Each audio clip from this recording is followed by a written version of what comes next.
सृष्टि के हर एक कण कण में छाया है तेरी ही महिमा का राज।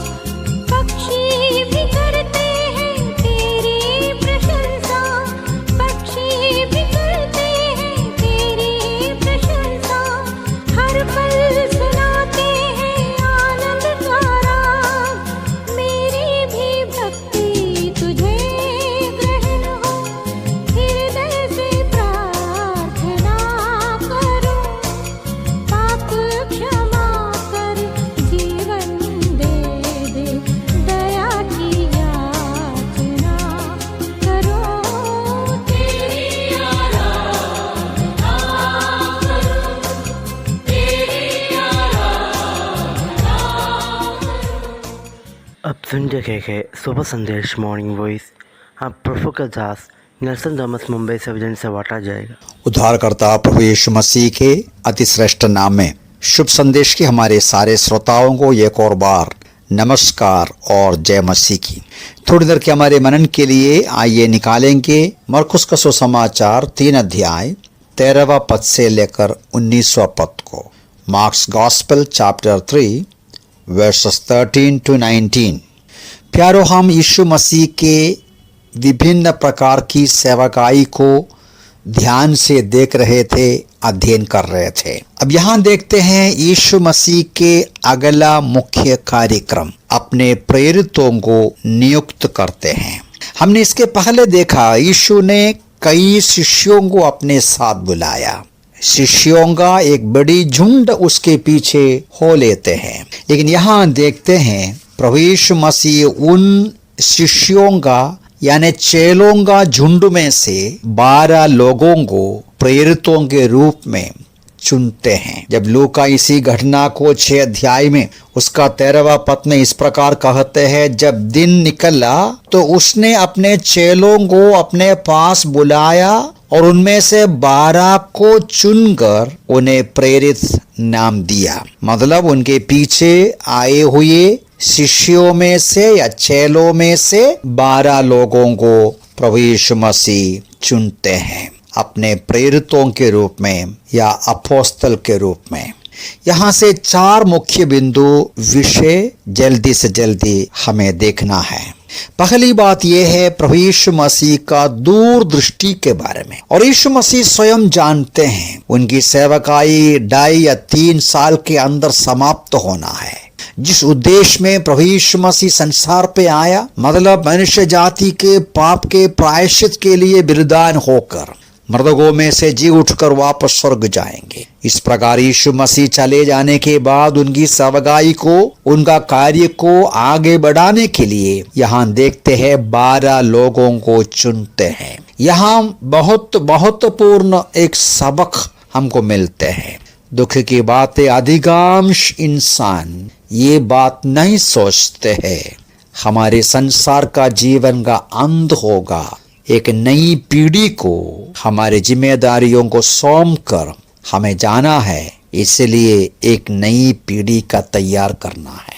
और दूसरी बात यहाँ से हम देख सकते हैं यीशु मसीह का प्रार्थना का जीवन। हम मरकुस का सुसमाचार 3 का 13वां पद में ऐसा पढ़ते हैं, फिर वह पहाड़ पर चढ़ गया। पहाड़ में क्यों चढ़ा, ये भी लूका 6 का 12 से पढ़ेगा तो वहां हम समझते हैं इन दिनों में वो पहाड़ पर प्रार्थना करने गया।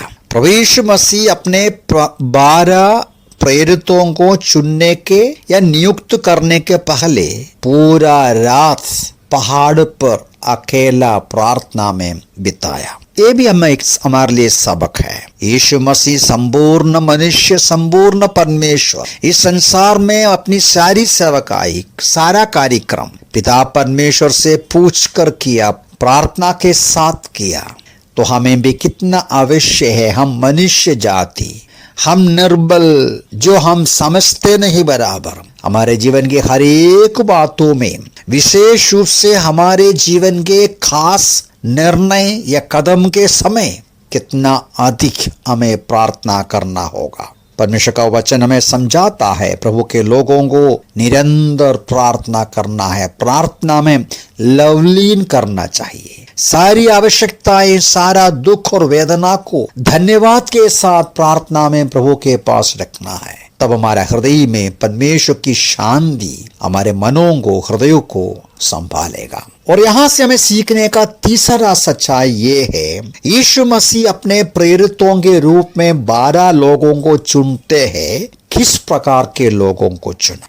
16 से लेके 19 पदों को हम पढ़ेगा तो उन 12 लोगों का नाम हम पढ़ते हैं। उन 12 शिष्यों का 2 मुख्य बिंदु विशेषता हम देख सकते हैं। एक बात यह है कि वे सब साधारण मनुष्य थे, मच्छी पकड़ने वाले या चुंगी लेने वाले। प्रेरितों के कार्य पढ़ते समय 4:13 में अन्य लोगों ने प्रेरितों के बारे में ऐसा कहा, जब उन्होंने पतरस और यूहन्ना का साहस देखा और यह जाना कि वे अशिक्षित और साधारण मनुष्य है, तो वे अचंभित हुए और जान के ये यीशु के साथ रहे हैं। अशिक्षित और साधारण मनुष्य, अनपढ़ लोग, बिल्कुल ज्ञानी नहीं थे, साधारण लोग थे। और उतना भी नहीं, उनका स्वभाव को देखेगा, उनका काम वगैरह देखेगा, अलग अलग प्रकार के लोग थे। ये प्रभु का एक कार्य का बड़ी एक विशेषता है। संसार बुद्धिमान लोगों को चुनते हैं, संसार शक्तिशाली लोगों को चुनते हैं, संसार बड़े लोगों को चुनते हैं, लेकिन परमेश्वर अपने लिए चुनते हैं साधारण लोगों को। प्रेरित पौलुस कुरिन्थियों को लिखते समय वो ऐसा बोलते हैं। पहली कुरिन्थी 1 अध्याय का 26वां पद से लेकर कुछ पदों को मैं पढ़ता हूँ। हे भाइयों, अपने बुलाए जाने पर तो विचार करो कि शरीर के अनुसार तुम्हें से ना तो बहुत बुद्धिमान, ना बहुत शक्तिमान और ना बहुत कुलीन बुलाए गए हो, परंतु परमेश्वर ने संसार के मूर्खों को चुन लिया है कि ज्ञानवानों को लज्जित करे, और परमेश्वर ने संसार के निर्बलों को चुन लिया है कि बलवानों को लज्जित करे, और परमेश्वर ने संसार के निकृष्ट और तुच्छों को वरन उसको जो है भी नहीं चुन लिया कि उन्हें जो है व्यर्थ ठहरे, जिससे कि कोई प्राणी परमेश्वर के सामने घमंड न करे। प्यारो, हम परमेश्वर का धन्यवाद करना चाहिए कि हम नालायक, अयोग्य, अभक्त, अभागा लोगों को अपनी बड़ी दया और करुणा से चुना। उसकी नाम की स्तुति और जय जयकार हो। और चौथी बात, किस बात के लिए प्रभु ने उनको चुना, उनका उद्देश्य क्या है? 14-15 पद में हम इस बात को पढ़ते हैं। तब उसने उनमें से 12 को नियुक्त किया कि वे उसके साथ रहे और कि वो उन्हें प्रचार करने के लिए भेजे और वे दुष्टात्माओं को निकालने का अधिकार रखे। 3 मुद्दा है। वे उनके साथ रहे, उनके साथ रहने से उनसे सीखेगा, उनको देखेगा, उनका स्वभाव को समझेगा, उनको तैयार करेगा प्रभु, और उसकी सेवा करे। प्रभु उसको प्रचार करने को भेजेगा, उनकी गवाही देना है, उनकी सेवा करना है, और दुष्ट आत्माओं पर वे अधिकार रखना है। प्रभु उनको विशेष अधिकार दिया आश्चर्य अद्भुत कार्य करने का। प्रेरितों के कार्य में हम आते समय प्रभु यीशु मसीह इस प्रकार चुना हुआ उन प्रेरितों का भविष्य कैसा रहा हम देखते हैं। यीशु मसीह उन्हें तैयार किया, उन्हें सिखाया, उन्हें रूपांतर किया, उन साधारण लोगों को इतना बलवंत किया। लोग बोलने लगा, ये लोग संसार को उलट पुलट करते हैं। प्यारों, हम प्रभु का धन्यवाद करें।